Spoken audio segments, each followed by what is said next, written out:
What I've done here is bring in the 4 data sets. We've got the piracy point locations, countries, the Caribbean islands, and then the world economic zones. That's the light blue. Our pirate points are displaying as 1 point. And so one of the troubleshooting things I'll typically do if a data set doesn't display the way I expect it to, I'll do a couple of things. I like to check the properties, which is just off your screen, and go into the extent. The extent is showing me very small values, so I expect this to be in a geographic coordinate system. And even though it has units of degrees here, this is a guess. I would guess that it's not displaying correctly. It's not displaying in degrees because our map is in a geographic coordinate system and they're plotting up incorrectly. The other thing I often do is I'll right click on the data set and zoom to layer. It's acting as if it's covering the entire country, so that doesn't help us fix anything. Another thing I can do is look in the attribute table to make sure that there's more than just one record, and there's almost 8,000 records. So we might guess that these points are stacked up on top of each other.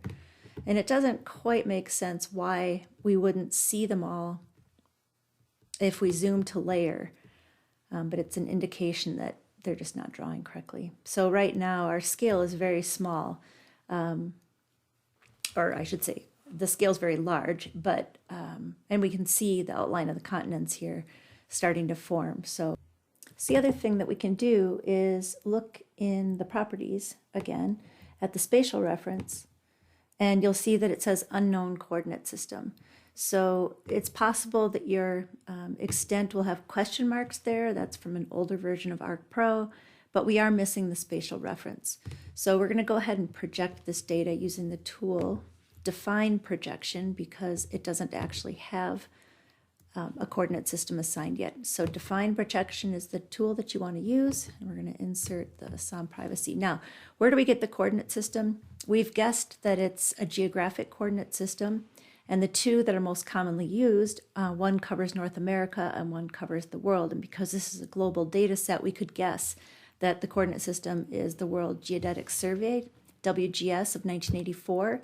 But I would recommend that you go to the website, find the source for this data, go there, and they will definitely provide the coordinate system for you. But we happen to know. Good. So we're going to go down to world. There we go. And we'll run that. Hopefully it'll automatically display in the right location because now ARC can identify the units that go with the values that we saw. Okay, so that's the first part. Now we're going to answer a few questions. What's the coordinate system of the exclusive economic zone? That's this world economic zone data.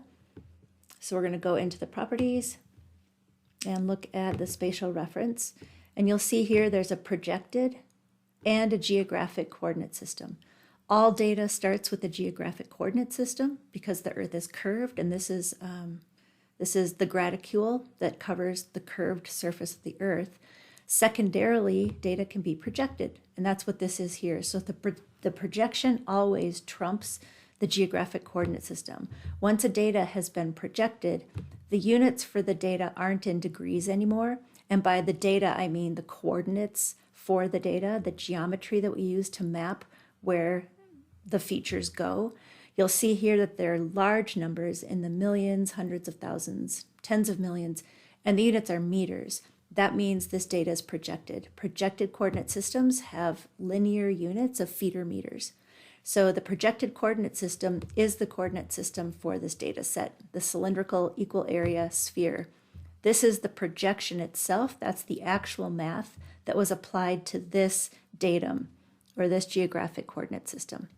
So the second question, is this data projected or geographic? The world is projected. The data is projected, and you know that from looking here.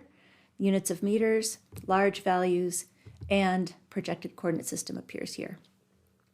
The economic zone data, raster or vector, again, you can look in the properties if you need to, but looking at this map, it sure looks like Vector data, we've got the feature symbol for polygons, and then we can look in here, shapefile, feature class, vector data, they're called shapefiles. It says geometry type, polygon, that's another clue that it's vector data. That's pretty much all you need. Okay, and then what's the data source for the economic zone data? That isn't something that you're going to find in the data itself. Some data is really well referenced, and the metadata file may contain the source, but this is something you'd have to find in the instructions, and it'll always be up at the top of the page where I list the data. I provide the sources for the data there.